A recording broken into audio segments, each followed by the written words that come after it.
ኢየሱስ ክርስቶስ ከሙታን በመነሳቱ ለሕያው ተስፋ ለማይጠፋ እድፈት ለሌለበት ለማያልፍ ርስት እንደ ምሕረቱ ብዛት ሁለተኛ የወለደን የጌታችን የኢየሱስ ክርስቶስ አምላክና አባት ይባረክ። የተወደዳችሁ ቅዱሳን በጌታ ሰላም ይብዛላችሁ። በያላችሁበት ሆናችሁ ይህንን መንፈሳዊ የቴሌቪዥን መርሃ ግብር የምትከታተሉ ከጌታችን ከኢየሱስ ጸጋና ሰላም እንደገና ለእናንተ ይሁን። ዛሬ በልቤ ውስጥ ያለው የእግዚአብሔር ቃል የሐዋርያት ሥራ ምዕራፍ 10 ነው እንድንካፈል ያሰብኩት። የመዳን ነገር የሚል ርዕስ ነው እንድንካፈል ያሰብኩት። ከአጠቃላዩ የሐዋርያት ሥራ ምዕራፍ 10 እና ምዕራፍ 11 ስለ አንድ ቆርኔሌዎስ ስለሚባል ሰው ታሪክ የሚተርክ ስለሆነ በዛ ውስጥ አሕዛብ እንዴት የመዳንን ወንጌል እንዳገኙ የተስፋው ብርሃን እንዴት ለአሕዛብ እንደበራ ጌታ ኢየሱስ ራሱ ሰዎችን እንዴት ወደዚህ ወደ መዳን ክብር እንዳመጣ የሚተርክ ወይም የሚናገር አስደናቂ የእግዚአብሔር ቃል በመሆኑ ርዕሱን ከሁለቱ የመጽሐፍት ክፍሎች መካከል ወይም በሐዋርያት ሥራ ምዕራፍ 10 እና ምዕራፍ 11 ላይ ያለውን ነው ርዕስ አድርገን እንድንጠቀም ያሰብኩት። ለዛሬ የምንካፈለው ምዕራፍ 10 ላይ ነው። ከምዕራፍ 10 ከቁጥር 9 ጀምሮ ያለውን የእግዚአብሔርን ቃል አነባለሁኝ። ይህ የማነበው የሕያው እግዚአብሔር አምላካችን ቅዱስ ቃሉ ነው። የሐዋርያት ሥራ ምዕራፍ 10 ቁጥር 9 እነርሱም በነገው ሲሄዱ ወደ ከተማዋ ሲቀርቡ ጴጥሮስ በ6 ሰዓት ያህል ይጸልይ ዘንድ ወደ ጣሪያ ወጣ። ተርቦም ሊበላ ወደደ። ሲያዘጋጁለት ሳሉም ተመስጦ መጣበት። ሰማይም ተከፍቶ በአራት ማዕዘን የተያዘ ታላቅ ሸማ የሚመስል ዕቃ ወደ ምድር ሲወርድ አየ። በዚያውም 4 እግር ያላቸው ሁሉ አራዊትም በምድርም የሚንቀሳቀሱት የሰማይ ወፎችም ነበሩበት። ጴጥሮስ ሆይ ተነሳና አርደህ ብላ የሚል ድምፅ ወደ እርሱ መጣ። ጴጥሮስ ግን ጌታ ሆይ አይሆንም፣ አንዳች ርኩስ የሚያጸይፍ ከቶ በልቼ አላውቅምና አለ።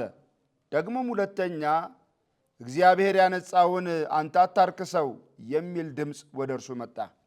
ይህም 3 ጊዜ ሆነ። ወዲያውም ዕቃው ወደ ሰማይ ተወሰደ። ጴጥሮስም ስላየው ራእይ ምን ይሆን ብሎ በልቡ ሲያመነታ እነሆ ቆርኔሌዎስ የላካቸው ሰዎች ወደ ስምዖን ቤት ጠይቀው ወደ ደጁ ቀረቡ። ድምፃቸውንም ከፍ አድርገው ጴጥሮስ የተባለው ስምዖን በዚህ በእንግድነት ተቀምጧልን ብለው ይጠይቁ ነበር። ጴጥሮስም ስለ ራእዩ ሲያወጣ ሲያወርድ ሳለ መንፈስ እነሆ 3 ሰዎች ይፈልጉሃል፣ ተነስተህ ውረድ፣ እኔም ልኬያቸዋለሁና ሳትጠራጠር ከእነርሱ ጋር ሂድ አለው። ጴጥሮስም ወደ ሰዎቹ ወርዶ እነሆ የምትፈልጉኝ እኔ ነኝ፣ የመጣችሁበትስ ምክንያት ምንድን ነው አላቸው። እነርሱም ጻድቅ ሰው እግዚአብሔርንም የሚፈራ በአይሁድም ሕዝብ ሁሉ የተመሰከረለት የ100 አለቃ ቆርኔሌዎስ ወደ ቤቱ ያስመጣህ ዘንድ ከአንተም ቃልን ይሰማ ዘንድ ከቅዱስ መልአክ ተረዳ አሉት።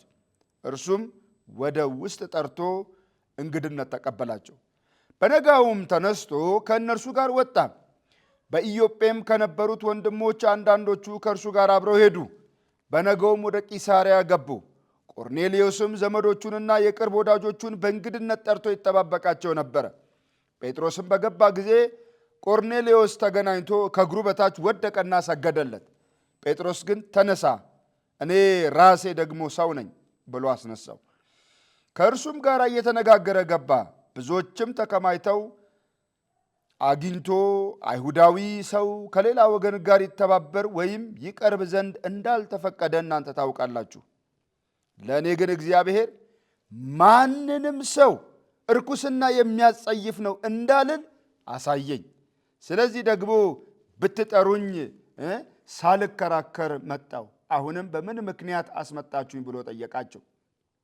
እጠይቃችኋለሁ አላቸው። ቆርኔሌዎስም እንዲህ አለው፣ በዚህ ሰዓት የዛሬ 4 ቀን የ9 ሰዓት ጸሎት በቤቴ ጸልይ ነበር። እነሆም የሚያንጸባርቅ ልብስ የለበሰ ሰው በፊቴ ቆመና ቆርኔሌዎስ ሆይ በእግዚአብሔር ፊት ጸሎትህ ተሰማ፣ ምጽዋትህ ታሰበ። እንግዲህ ወደ ኢዮጴ ልከህ ጴጥሮስ የተባለው ስምዖንን አስጠራ። እርሱም በቁርበት ፋቂው በስምዖን ቤት በባሕር አጠገብ እንግድነት ተቀምጧል አለኝ። ስለዚህም ያን ጊዜ ወደ አንተ ላክው። አንተም በመምጣትህ መልካም አድርገሃል። እንግዲህ አንተ ከእግዚአብሔር ዘንድ የታዘዝከውን ሁሉ እንድንሰማ እኛ ሁላችን አሁን በእግዚአብሔር ፊት በዚህ አለን። ጴጥሮስም አፉን ከፈተ እንዲህም አለ፣ እግዚአብሔር ለሰው ፊት እንዳያዳላ፣ ነገር ግን በአሕዛብ ሁሉ እርሱን የሚፈሩና ጽድቅን የሚያደርግ በእርሱ የተወደደ እንደሆነ በእውነት አስተዋልኩ። የሁሉ ጌታ በሚሆን በኢየሱስ ክርስቶስ ሰላምን እየሰበከ ይህን ቃል ወደ እስራኤል ልጆች ላከ። ዮሐንስ ከሰበከው ጥምቀት በኋላ ከገሊላ ጀምሮ በይሁዳ ሁሉ የሆነውን ነገር እናንተ ታውቃላችሁ። እግዚአብሔር የናዝሬቱን ኢየሱስን በመንፈስ ቅዱስ በኃይልም ቀባው። እርሱም መልካም እያደረገ ለዲያብሎስ የተገዙትን ሁሉ እየፈወሰ ዞረ። እግዚአብሔር ከእርሱ ጋር ነበርና፣ እኛም በአይሁድ አገርና በኢየሩሳሌም ባደረገው ሁሉ ምስክሮች ነን። እርሱንም በእንጨት ላይ ሰቅለው ገደሉት። እርሱን እግዚአብሔር በሦስተኛው ቀን አስነሳው፣ ይገለጥ ዘንድ ሰጠው። ይኸውም ለሕዝብ ሁሉ አይደለም፣ ነገር ግን በእግዚአብሔር አስቀድሞ የተመረጡ ምስክሮች ለሆንን ለእኛ ነው እንጂ። ከሙታን ከተነሳ በኋላ ከእርሱ ጋር የበላን የጠጣን እኛ ነን። ለሕዝብም እንድንሰብክና በሕያዋንና በሙታን ሊፈርድ በእግዚአብሔር የተወሰነው እርሱ እንደሆነ እንመሰክር ዘንድ አዘዘን። በእርሱ የሚያምን ሁሉ በስሙ የኃጢአቱን ስርየት እንዲቀበል ነቢያት ሁሉ ይመሰክሩለታል።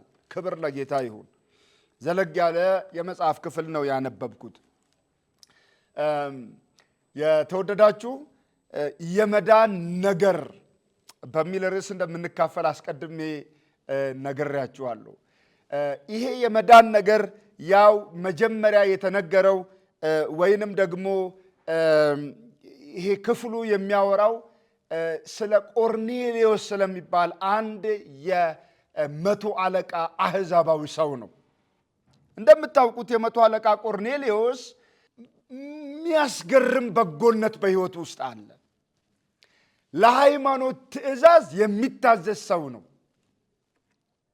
ምን አድርጓል ካላችሁኝ ከቁጥር 1 እስከ ቁጥር 8 ያለውን የእሱን አስደናቂ ኳሊቲዎች ማየት ትችላላችሁ። ለምሳሌ ይህ ሰው ምን ያደረገ ነው? በየጊዜው የሚጸልይ ሰው ነው። በጣም ያስገርማል። ሰዓት ጠብቆ በመጸለይ እንደ ቆርኔሌዎስ ያለ አሕዛባዊ ይገኝ ይሆን? ያም ብቻ አይደለም፣ ለድሆች ምጽዋትን በመስጠት የእጆቹን ስራ የእጆቹን ፍሬ ለሌሎች የሚያቀርብ ሰው ነው። የተራቡ ያበላል፣ የተቸገሩትን ይረዳል። ቆርኔሌዎስ ያም ብቻ አይደለም፣ ጸሎትና ምጽዋቱ ለመታሰቢያነት በእግዚአብሔር ፊት ያረገለት ሰው ነው። እግዚአብሔር ጸሎቱን የሰማለት፣ አዎ እግዚአብሔር ጸሎቱን የሰማለት ሰው ነው ቆርኔሌዎስ። የሚጾም ሰው፣ ጸሎቱ ምጽዋቱ ለመታሰቢያ በእግዚአብሔር መንበር ፊት ያረገለት ሰው ነው። ዋው! ይሄ ብቻ ግን አይደለም። እግዚአብሔር ጸሎትን ሰምቶ በመልአክ የመለሰለት ሰው ነው ቆርኔሌዎስ። ዋው! መልአክ ጭምር የተገለጠለትና ራእይ የሚያይ ሰው። እኛ እንዲህ አይነቱን ሰው ብናገኘው በቃ ድነሃል፣ የዘላለም ሕይወት አግኝተሃል፣ ከአንተ ውጭ አማኝ ከአንተ ውጭስ ለእምነት ቃል የታዘዘ ማን ነው ብለን በእውነት ልናከብረው እንችል ይሆናል። እግዚአብሔር ግን መርሆውን አይለቅም። ለእስራኤል ምኩራብ የሰራላቸው ሰው ቢሆን፣ በሕዝቡ ዘንድ ተወዳጅ ቢሆን፣ ሚጾም ቢሆን፣ ሰዓት ጠብቆ የሚጸልይ ቢሆን፣ ጸሎትና ምጽዋቱ ለመታሰቢያነት በእግዚአብሔር ፊት ያረገለት ቢሆን፣ መልአክ የተገለጠለት ቢሆን እንኳ ገና ግን አልዳንም። ይህ ሰው የመዳን ነገር ገና ይቀረዋል። የመዳን የምሥራች ወንጌል አልሰማም። ከሐዲሱ ኪዳን እርሱን ስለ ማዳን ከሞተው ከተሰቀለው ወደ መቃብር ከወረደው እንዲሁም ከተነሳውና ወደ ክብር ካረገው ከሚመጣው የከበረ ተስፋ ከክርስቶስ ኢየሱስ ጋር አልተገናኘም። ዋው! ሰዎችን ከንፈራቸው እስኪደርቅ ስለ ጾሙ ድነዋል ማለት አይደለም። እጆቻቸው ጉጥ እስከሚያወጡ ድረስ ለረጅም ሰዓት ይሰግዳሉ ማለት ድነዋል ማለት አይደለም።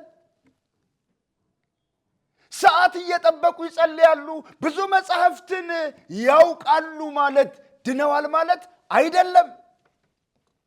በፍጹም። ሰዎች ራእይ ያያሉ፣ ህልም ያልማሉ ማለት ድነዋል ማለት አይደለም። እንደ ቆርኔሌዎስ ያለ ማለት ነው። ገና ምን ያስፈልጋል? የሚድንበት ነገር ሊነገረው ይገባ ነበረ። የሚድንበትን ነገር የሚነግረው ልብ በሉ ጴጥሮስ ነው። ጴጥሮስ ደግሞ አይሁድ ነው። ጴጥሮስ አይሁድ ነው። አይሁዳውያን ደግሞ አሕዛብን አይቀበሏቸውም። ምክንያቱም ልብ በሉ ኢየሱስ ክርስቶስ ኃጢአትን ምን የሚል ነው? የሚያነጻ የኃጢአት መድኃኒት ነው አደል እንዴ? ስሙን ኢየሱስ ትለዋለህ። ለምን? ህዝቡን ከኃጢአት ያድናቸዋል ነው። ህዝቡን ነው። ሲወለድም ታስታውሱ እንደሆን ለህዝቡ ሁሉ የሚሆን ታላቅ ደስታ የምስራች ነው። አያችሁ፣ በስሙም ቢሆን የሚሰበከው ንስሐና የኃጢአት ስርየት ነው የናዝሬቱ ኢየሱስ። ስለዚህ ኢየሱስ ለሁሉ የሚሆን መድኃኒት ነው፣ ለሁሉ የሚሆን። አይሁድ ግን በተለይ ደግሞ የመጀመሪያዎቹ ክርስቲያኖች እነ ጴጥሮስ ክርስትና ከነሱ ውጭ የሚወጣ አይመስላቸውም ነበረ። ለሌላው ይሄ የጽድቅ ፀሐይ የወጣ አይመስላቸውም ነበረ። ሌሎች እንደሚድኑ አያስቡም ነበረ። ስለዚህ ጌታ ራሱ ጣልቃ ሲገባ ትመለከታላችሁ። ራሱ ምን አደረገለት? ጴጥሮስ ለመጸለይ 9 ሰዓት ሲሆን ለመጸለይ ወደ ላይ ወጣ፣ ወደ ጣሪያ። ይሄ ጣሪያ የምንለው በከተማዎች ውስጥ እንደ ቴራዞ ልንቆጥረው እንችላለን። እና ወደ ቴራዞ ላይ ወጣ። ነፋሻማ አየር አለ። በዛ በነፋሻ አየር ላይ ከፍ ብሎ የተሰራ እንደ ደርብ ነገር ነው። እዛ ላይ ወጥቶ ለመጸለይ እታች ምግብ እያዘጋጁለት ነው። እና ለራበው ሰው ደግሞ የምግብ ሽታ ምን ማለት እንደሆነ ታውቃላችሁ። ስለዚህ የምግቡን ሽታ እያወደው እሱም ደግሞ እየጸለየ በነበረበት ጊዜ ጌታ አንድ ነገር አሳየው። ምን አሳየው? ማት አይነት እንስሳት ማት አይነት እንስሳት፣ 4 እግር ያላቸው የሚበሉ የማይበሉ ማት አይነት እንስሳት ወረዱለት ለጴጥሮስ። እና ጴጥሮስ አቤት አርደህ ብላ። እኔ አይሁዳዊ ነኝ፣ በልቼ አላውቅም። ምናልባት እዛ ውስጥ እነ አህያ እነ ፈረስ እነ ውሻ ሁሉ እዛ ውስጥ አሉ። ለአንድ እስራኤላዊ እንዲህ አይነት ነገር ፈጽሞ የማይታሰብ ነው። መብላት የማይታሰብ ነው። በፍጹም መብላት የማይታሰብ ነው። እኔ እርኩስ ነገር በልቼ አላውቅም። እግዚአብሔር ምን ማለት ጌታ ምን አለው? ስማ፣ እግዚአብሔር የቀደሰውን አንተ አታርክሰው። አንዴ አይደለም፣ 2 አይደለም፣ ለ3 ጊዜ ይሄ ራእይ ታየው። በሶስተኛ ላይ ራሱ ይሄ ሸማ በእኛ ሀገር ለመረዳት ብንሞክር እንደ ሸራ አይነት ነገር ነው። እና እንደዛ ይዞት ወደ ላይ ሄደ። መልሶ ዞት ሄደ ያንን ነገር። ዋው! በጣም ወገኖቼ ሆይ እግዚአብሔር ምን እያደረገ ነው? ወይም ጌታ ምን እያደረገ ነው ካላችሁኝ መልሱ ይሄ ነው። መልሱ ይሄ ነው። ምን እያደረገ ነው እግዚአብሔር? አሕዛብ እንዲድኑ የመዳን በር ለአሕዛብ እንዲከፈት ኃጢአተኞች ሁሉ ወደ ኢየሱስ በመምጣት የኃጢአትን ስርየት እንዲቀበሉ አባ አባት ብለው የሚጮህበት የልጅነትን መንፈስ እንዲቀበሉ ከኃጢአተኝነት እንዲድኑ ወደ ፍቅሩ ልጅ መንግሥት እንዲፈልሱ እግዚአብሔር ለአሕዛብ የመዳንን በር እየከፈተ ነበር። ጴጥሮስ ግን በልምዱ ተይዞ በቀደመው ኪዳን ሕግ ተይዞ አያችሁ፣ እኔ ርኩስና የሚያስጸይፍ በልቼ አላውቅም ይላል። እግዚአብሔር የቀደሰውን አንተ ምን አትበለው፣ አታርክሰው። ልብ በሉ። ራሱ እኮ ጴጥሮስ ምዕራፍ 2 ላይ በመንፈስ ቅዱስ ትንቢት ተናግሮ ነበረ። አሁን ሊረሳው ምዕራፍ 2 ላይ ባስተማረበት ክፍል ታስታውሱ እንደሆነ እንዲህ የሚል ቃል እኮ ይጠቀማል። ቁጥር 40 ላይ ምዕራፍ 2 ረጅሙን ስብከት ሰብኮ 3000 የሚያህሉ ነፍሳት ከገቡ በኋላ እንደዚህ የሚል ቃል ተጠቅሟል ጴጥሮስ። ይቅርታ፣ ቁጥር 38 ላይ ኃጢአታችሁ የሚሰረይ ዘንድ ንስሐ ግቡ፣ ኃጢአታችሁ የሚሰረይ ዘንድ እያንዳንዳችሁ በኢየሱስ ክርስቶስም ተጠመቁ ብሎ የመንፈስ ቅዱስንም ስጦታ ትቀበላላችሁ ብሎ ቁጥር 39 ላይ እንደዚህ ይላል። የተስፋው ቃል ለእናንተና ለልጆቻችሁ ጌታ አምላካችንም ወደ እርሱ ለሚጠራቸው በሩቅ ሁሉ ላሉት ነውና። ዋው! የተስፋው ቃል በሩቅ ላሉት ነው ብሎ ነበረ። ዛሬ ግን የሚያስጸይፍ ነገር በልቼ አላውቅም አለ። ጌታ ግን ምን አለው? እግዚአብሔር የቀደሰውን አንተ አታርክሰው አለው። ያም ብቻ አይደለም። ሐዋርያው ጳውሎስ ኤፌሶን ምዕራፍ 2 ላይ ምን እንደሚለን ታስታውሳላችሁ?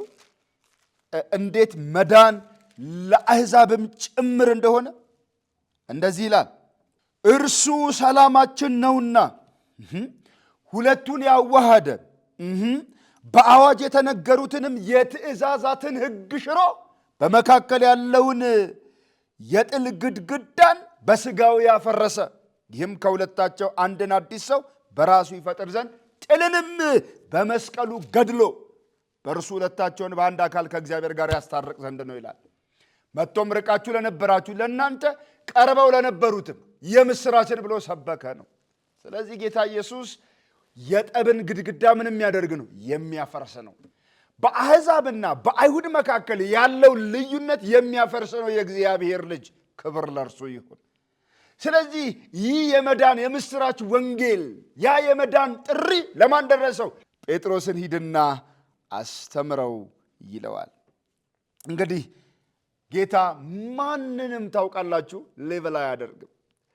በማንነታችን ማናችንንም አይለያየንም። ማናችንንም ከሌላኛችን አያበላልጥም። ምንም እንኳን አይሁድ አባቶች ቢኖሩትም፣ አይሁድ ሕግ ቢኖረውም፣ ነቢያት፣ የመቅደስ ስርዓት፣ ኪዳን፣ የተስፋ ቃላት ቢኖሩትም እንኳ መዳን ለአይሁድ ብቻ ሳይሆን ለምንም ነው? ለአሕዛብም ጭምር ነው። ጌታ የተባረከ ይሁን። ወንድም ይህንን ስትሰማኝ ወይም እህቴ ስትሰሚኝ አንድ የሚያስደንቅ ደስ የሚያሳይ ነገር ልንገርሽ። ጌታ ባለሽበት ሁኔታ ይወድሻል። ጌታ ኢየሱስ ባለህበት ሁኔታ ይወዳል። ዛሬም እንደገና በዚያ አስደሳች የወንጌል መልእክት ና ልጄ ወደ እቅፌ ግባ ይልሃል። በምንም አይነት ሁኔታ ውስጥ ሁን፣ የመዳን የምስራች ወንጌል ያስፈልግሃል ወይም ያስፈልግሻል። ምክንያቱም እንደ ቆርኔሌዎስ ሊሆን ይችላል ሕይወታችን። በዕድሜ ትልልቅ ልትሆኑ ትችላላችሁ። እግዚአብሔር የሽበትን ዘውድ ሊደፋባችሁ ይችላል። ብዙ የሕይወት ልምድ ሊኖራችሁ ይችላል። በመማር ያካበታችሁት ብዙ እውቀት፣ በመስራት ያጠራቀማችሁት ብዙ ገንዘብ ሊኖር ይችላል። በጾምና በጸሎት ረጅሙን ጊዜ ከእግዚአብሔር ጋር የምታሳልፉ ልትሆኑ ትችላላችሁ። ዛሬ ይህንን የምስራች ወንጌል ስትሰሙ በጣም ጥብቅ በሆነ ዲስፕሊን እግዚአብሔርን የመታዘዝ ጥልቅና ብዙ ፍላጎት ሊኖራችሁ ይችላል። አንድ ነገር ግን ልንገራችሁ፣ ኢየሱስ ክርስቶስ ብቸኛ የሕይወታችሁ አዳኝ፣ ብቸኛ የነፍሳችሁ መድህን፣ ብቸኛ የሞት መድኃኒት መሆኑን እንድታምኑ ይፈልጋል። ብቸኛ ቆርኔሌዎስን ጠራው። ቆርኔሌዎስን መጥራት ብቻ ሳይሆን ጴጥሮስን ሄዶ እንዲያስተምረው ነገረው።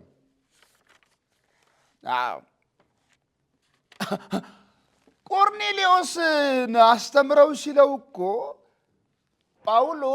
ጴጥሮስ አሕዛብ እንደሚድኑ አያስብም ነበር። ግን ኢየሱስ ራሱ ምን ብሎታል? የዮሐንስ ወንጌል ምዕራፍ 10 ቁጥር 16 ላይ ራሱ ጴጥሮስ ነበረ ይሄ ስብከት ሲሰበክ። ጌታ ኢየሱስ ምን ብሏል? ከዚህ በረት ያልሆኑ ሌሎች በጎች አሉኝ፣ እነሱን ላመጣ ይገባኛል ሲል ሰምቶታል፣ ግን ረስቶታል። የመዳን የምስራች ለሁሉም ነው። ዛሬ እኛ ለምንንቃቸው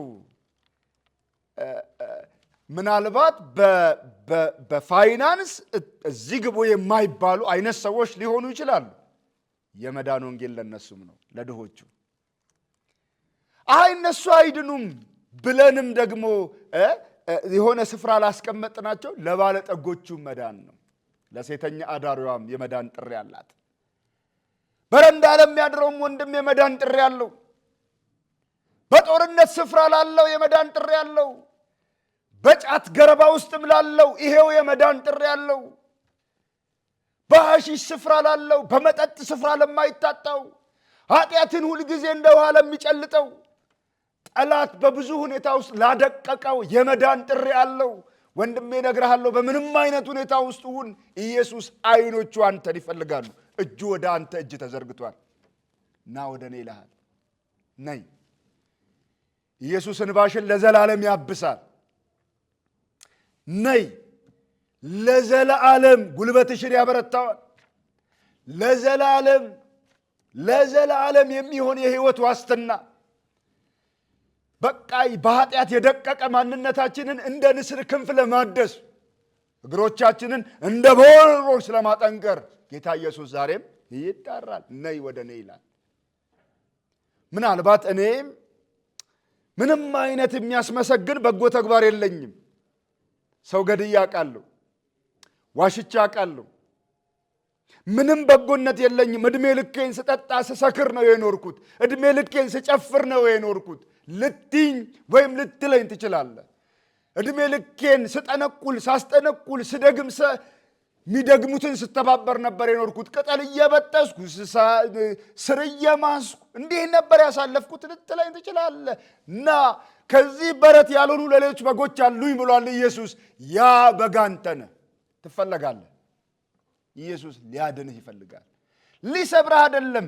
አንዲቱን በግ ፍለጋ 99ኙን በምድረ በዳ ትቶ እንደወረደ ታስታውሳለህ። ኢየሱስ የሚፈልገው በግ አንተ ነህ። እንባን ሊያብስልህ፣ ሊሸከምህ፣ ሊያሻሽህ፣ በዛ ውብ ትከሻው ላይ ሊያደርግህ፣ በነዛ ውብ እጆቹ ሊዳሰስህ፣ በነዛ የፍቅር አይኖቹ እያየ በእውነት ቀሪ ዘመንህን በሱ እንድትረካ ሊያደርግህ ይፈልጋል። እንደ ቀላል አጋጣሚ እንዳትቆጥሩት ይህንን መልእክት ወገኖች ሆይ። ኢየሱስ ሰዎች ሁሉ የሚያድን መድኃኒት ነው እና ቆርኔሌዎስን ና አለው። ጴጥሮስም ሄደ። ሲሄድ ቆርኔሌዎስ ዘመዶቹን በሙሉ ሰብስቦ ጠበቀው። በሙሉ ዘመዶቹ ሙሉውን ሰው ሰብስቦ ጠበቀው። ምክንያቱም የሚነገረው ምንድነው? ወንጌል ነው። የሚነገረው የምስራች ቃል ነው። ና ብሎ ሰብስቦ ጠበቀው። ዋው! ወንጌል የብቻችን አይደለም፣ ነፍሳት ሁሉ የሚሰሙት የምስራች ነው። ይህንን የምስራች ብቻችንን እንዳንበላው ለዚህ ነው ይሄ የወንጌል ድግስ በየጊዜው የሚደገሰው። ሰብስቦ ጠበቀው። ና ሰዎችን ሁሉ ሰብስበው ኑስቲ የጌታን ቃል እንስማ። ኑስቲ የምንድንበትን ነገር የሚነግረን ሰው ይመጣል። ቁርበት ፋቂ ቤት ነው ያለው። መልአክ ነግሮኛል። ሰዎች ልክ ያለው እየመጣ ነው። ጠበቀው። ሲመጣ ጴጥሮስ የጠበቀው ጉባኤ ነው። ጴጥሮስ ጉባኤ ያገለገለ ማለት ነው። ጌታ የተባረከ ይሁን። ምንም እንኳ የዘሌዋውያን መጽሐፍ ምዕራፍ 11 ከቁጥር 1 ጀምሮ የሚበሉና ማይበሉ እንስሳትን ለይቶ ቢያስቀምጥም እግዚአብሔር የቀደሰውን ግን እንዳያረክስ ተነግሮታል። ቁጥር 34 ላይ ምን ይላል? እግዚአብሔር ለሰው ፊት እንዳያዳላ ግን በአሕዛብ ሁሉ እርሱን የሚፈሩ ጽድቅን የሚያደርግ በእርሱ የተወደደ እንደሆነ በእውነት አስተዋልሁ አለ። እግዚአብሔር የወደደውን ሰው እንደማይጠላው አወቅኩኝ፣ አስተዋልኩኝ። ያንን እንትን አለ። በኋላም ይገርማችኋል ቆርኔሌዎስ ለእግዚአብሔር ሰው ለጴጥሮስ ሊሰግድለት ጎንበስ አለ። ሊሰግድለት ጴጥሮስ ስግደቱን ተቀበለ። ጥሩ ነው ብሎ አበረታታው። በፍጹም እኔ እንዳንተ ሰው ነኝ፣ እኔም እንዳንተ ምሕረት ያገኘው ሰው ነኝ፣ ልትሰግድልኝ አይገባም። እኔም እንዳንተ ሰው ነኝ። ምክንያቱም መስገድ ማለት ማምለክ ማለት ነው። ጴጥሮስ ምንም እንኳን ቅዱስ ቢሆንም ሐዋርያ ቢሆንም ምን እንዲሆን ምንም እንኳን ሐዋርያ ቢሆንም ምን እንዲሆን አልተፈቀደለትም? ስግደት እንዲቀበል አልተፈቀደም። ስለዚህ ለጴጥሮስ ስግደት አልተገባውም። ስግደት የሚገባው ለማን ነው? ለአንዱ የእግዚአብሔር ልጅ ነው፣ ለአንዱ እግዚአብሔር ነው። ስለዚህ የሚድንበትን ነገር ነገረው። በኋላ ምን ተከሰተ ካላችሁኝ፣ መንፈስ ቅዱስ ወረደ። ልክ የሐዋርያት ሥራ ምዕራፍ 2 አይሁድ በመጀመሪያው ጊዜ በመንፈስ ቅዱስ እንደተጠመቁት እና በሌሎች ልሳኖች ወይም ቋንቋዎች እንደተናገሩ እንዲሁ አሕዛብ ዘመዶቹ፣ ወዳጆቹ በዚያ የነበሩት የቆርኔሌዎስ ቤተሰቦችና ቆርኔሌዎስ በሙሉ በመንፈስ ቅዱስ ተጠመቁ፣ የዘላለም ደህንነትን አገኙ። ውጤቱ ምንድን ነው ካላችሁኝ፣ አይሁድን ቀሰቀሰ ለቁጣ። ማን ሂድ ብሎ ነው የሄድከው አሉት። እሱም እንደዚህ አለ። ምዕራፍ 11 ላይ ሲያብራራ ጌታ ነው ሂድ ብሎኝ ሄደው። እነዚህ 6 ሰዎች ምስክሮች ናቸው። እኔም ራእይ አየሁኝ፣ መንፈስ ሂድ አለኝ፣ ሄድኩኝ። በኋላ ሳስተምራቸው መንፈስ ቅዱስ ወረደ፣ እጄንም ሳልጭን ምንም ነገር ሳላደርግ። እንደዚህ እንድከለክላቸው ታዲያ እኔ ማን ነኝ አለ። የተወደዳችሁ ቅዱሳን፣ ይሄ የመዳን ወንጌል በጣም በጣም አስደናቂ ነው። በጣም ቆርኔሌዎስ ምንም እንኳ የሚጾም የሚጸልይ ምጽዋት የሚሰጥ መልአክ ያየ ጸሎትና ምጽዋቱ ለመታሰቢያነት በእግዚአብሔር ፊት ያረገለት በሕዝብ የተወደደ ሰው ቢሆንም የመዳን የምሥራች ወንጌል አስፈልጎታል። ጴጥሮስም የነገረው እሱኑ ነው። ምዕራፍ 10 ላይ እንዳየ ነው ስለ ኢየሱስ ክርስቶስ ነገረው። ታስታውሳላችሁ ምን እንዳለው? በእርሱም የሚያምን ሁሉ በስሙ የኃጢአቱን ስርየት እንዲቀበል። በእርሱ የሚያምን የኃጢአት ስርየት ይቀበላል። በእርሱ የሚያምን ይድናል። በእርሱ የሚያምን ከዘላለም ፍርድ ያመልጣል። በእርሱ የሚያምን ከእግዚአብሔር ጋር ወዳጅ ይሆናል። እግዚአብሔር አባት ይሆነዋል፣ እርሱ ልጅ ይሆናል። በእርሱ የሚያምን የተወደዳችሁ ቅዱሳን፣ ይሄ ሸማ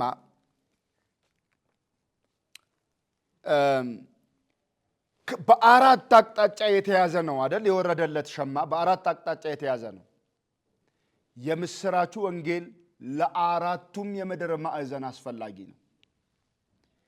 በአራቱ ሸማ የወረደው ይሄ የምሥራቹ ወንጌል በውስጡ ብዙ አይነት እንስሳት እንደያዘ ታውቃላችሁ። ያቺ አንዲት ክብርት ቤተ ክርስቲያን ናት። ከአይሁድም ከአሕዛብም ቀራጮች፣ ኃጢአተኞች ሁሉ ያሉባት፣ ግን በክርስቶስ ኢየሱስ የነጹ ማለት ነው፣ የዳኑ በደሙ የታጠቡ ያሉባት ያቺ ሸማ በኋላ እንደተወሰደች ታስታውሳላችሁ። ክብርት ቤተ ክርስቲያን በኋላ ላይ ወደ ንጉሡ ትነጠቃለች። አንድ ቀን የክብር ተስፋ ያለን ሕዝቦች ነን። ኢየሱስ ይመጣል። በእርሱ ያዳነንን በደሙ ያነጻንን በእርሱ የፈወሰንን እኛን ምን ያደርገናል ካላችሁ፣ ወደ ክብር ይወስደናል፣ ወደ እርሱ ይወስደናል። ይሄንን እንጠብቃለን። ሲሄድ ያየነው ኢየሱስ ተመልሶ ይመጣል።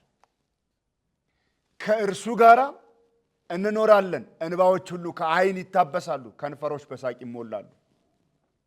ፀሐይ ወደማያበራባት ራሱ በጉ መብራት ወደ ሆነባት እንገባለን። በዚያ መከራ፣ ችግር፣ አስለቃሽና አሳዛኝ ነገር የሌለባት